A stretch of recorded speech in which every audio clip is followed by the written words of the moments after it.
Ingħata bidu għal Malta International Air Show b'żewġ wirjiet statiċi u wirja flajru fuq il-Gżejjer ta' San Pawl. Matul il-wirja statika li saret issib filgħodu fis-Safi Aviation Park, il-mijiet ta' persuni li attendew setgħu jaraw diversi ajruplani minn 10 pajjiżi differenti. Fosthom minn Malta, minn Franza, mill-Ġermanja, kif ukoll il-Flying Bulls tar Red Bull mill-Awstrija. Net News kellem ma' wieħed mill-piloti ta' ajruplan mis-Slovenja u spjega kif wara l-wirja statika huma kienu se jieħdu sehem fil-wirja tal-ajru. First time here in Malta at the air show. Currently we are now at the static display so everybody can see the aircraft, and in the afternoon we are flying in the Bugiba area with aerobatic solo display around 10 minutes of show time.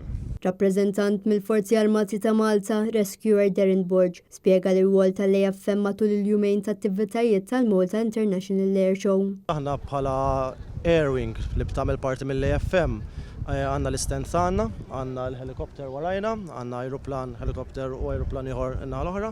Iżjed tard xi satej ħajkun hemm display ukoll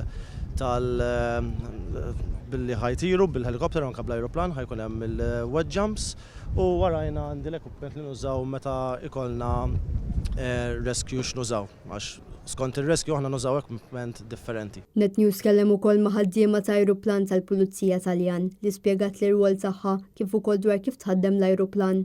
I'm a operator system and I collaborate with the pilot and I work inside the cabin at the mission console. I use the sensor of the helicopter like the radar and the electro-optical cameras. We have 4 cameras. In particular, we have TV color, TV spotter, and 2 cameras that operated on infrared waves.